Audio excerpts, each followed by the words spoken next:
कुलदीप का सपना junior college को ज्वाइन करने का था, लेकिन इस नाजुक दौर में उनके पिता की मृत्यु हो गई। जो मेरा बड़ा भाई है वो डफ एंड डम है। छोटा ब्रदर था, वो बिल्कुल छोटा था। सिस्टर भी छोटी थी। मदर मेरी घर में काम करने वाली, तो इसलिए उस समय जो जरूरी था वो काम करना था और वो मेरे ऊपर ही था। पिता की मृत्यु के बाद परिवार को चलाने की जिम्मेदारी कुलदीप पर आ पड़ी। उन्होंने महीनों तक नौकरी की तलाश की और आखिरकार उन्हें सेना में नौकरी मिल ही गई। तो उधर मेरी सिलेक्शन होगी। ईएमई में मेरी सिलेक्शन हुई थी एज ए क्लर्क। तो मैं जब उधर सिलेक्ट हो गया तो मैं कामटी में जो है उधर चला गया ट्रेनिंग सेंटर में। तो उसके बाद मेरा जीवन अच्छा था, मेरे को खुशी भी थी कि मेरे को नौकरी मिल गई। अपनी कमाई से कुलदीप ने अपने भाई बहनों को पढ़ाया लिखाया, अपना खुद का घर बनाया। वो बहुत मेहनत कर रहे थे और उनकी जिंदगी बेहतर होती जा रही थी। लेकिन एक दिन अपने काम के दौरान वो बेहोश हो गए और उन्हें आर्मी हॉस्पिटल भेजा गया। हमारे को मालूम नहीं था ये क्या बीमारी है। डॉक्टरों ने बताया कि उन्हें मिर्गी का दौरा पड़ा था, जिसमें कोई व्यक्ति बार बार बेहोशी के दौरों का शिकार होता रहता है। डॉक्टर ने बोला था कि अगर आप ठीक नहीं हो गए तो ये आपको निकाल देंगे, कैटेगरी ई करके जो आपको मेडिकल बोर्ड करके घर को निकाल देंगे। तो ये तो प्रॉब्लम मेरे लिए बहुत बड़ी प्रॉब्लम थी और दिन रात को यही दिमाग में घूमता था कि क्या होगा। कुलदीप का डर सच साबित हुआ। उनसे नौकरी छोड़ने को कहा गया। अब कुलदीप को अपने परिवार की चिंता होने लगी कि वो किस तरह गुजर बसर करेंगे। वो तो दिन मेरे लिए बड़ा खतरनाक था। तो मैं कई दिन रोकर ही गुजारे थे, मेरे को मालूम है कैसे। कुलदीप ने अपने दौरों को नियंत्रित करने के लिए दवाई लेना जारी रखा। उनके सामने अपने बेरोजगार होने की चुनौती भी थी।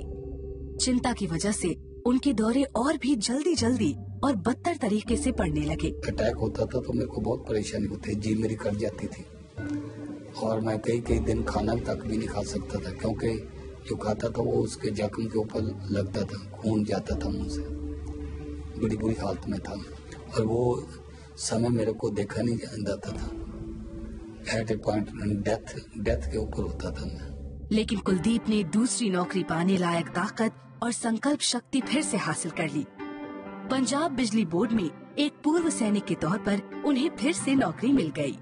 ज्वाइन करने के बाद मेरे मन में फिर एक आस आ गई कि ठीक है, और मन में खुशी भी आ गई कि जॉब मिल गई है और उसके साथ साथ घर का माहौल भी ठीक होने लगा, तो घर में भी खुशी आ गई। कुलदीप की सेहत और उनके हालात सुधरे तो उन्होंने शादी कर ली।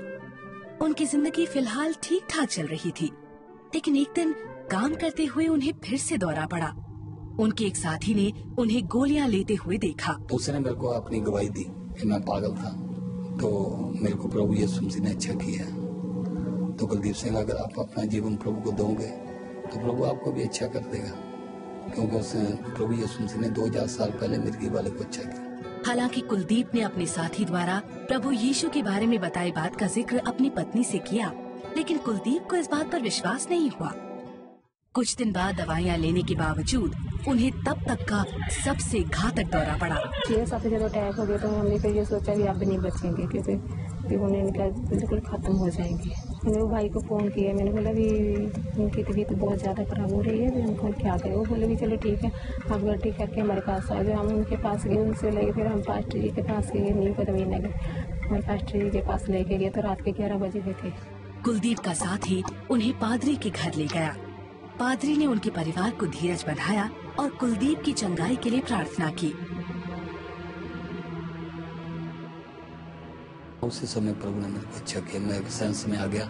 मेरा शरीर ऐसे था कि जैसे पहले 1 क्विंटल वजन था, तो मेरे को बिल्कुल जो हल्कापन हो गया बिल्कुल शरीर में, और मैं बड़ा आराम सा महसूस किया एक किस्म। कुलदीप और उनका परिवार हैरान था, लेकिन कुलदीप जानते थे कि वो चंगे हो चुके थे। एक होप आ गई, आस आ गई कि अभी कुछ नहीं होगा, अभी जिंदगी प्रभु ने बख्श दी है तो अच्छा होगा। और ज्यादा ये हुआ कि जो सुप्रीम पावर इतनी जल्दी मेरे को अच्छा कर सकती है तो उसकी खोज करनी चाहिए, वो क्या चीज़ है। 1984 से लेके आज तक आप बिल्कुल ठीक ठाक है, कभी ऐसा दौरा नहीं पड़ा, कुछ नहीं है, कोई दवाई नहीं खा रहे, कुछ नहीं खा रहे, बिल्कुल ठीक आ गए। कुलदीप और उनके परिवार ने बाइबल पढ़ना, प्रार्थना करना और चर्च जाना शुरू कर दिया।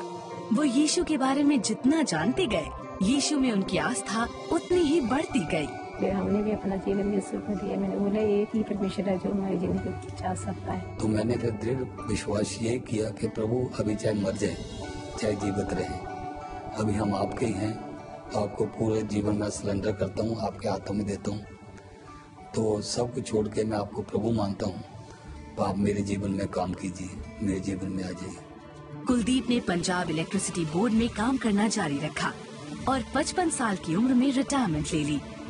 बरसों बाद अब भी कुलदीप अपने आप बीती लोगों को बताते रहते हैं कि यीशु ने किस तरह मिर्गी के चंगुल से मुक्त करके उन्हें चंगा कर दिया।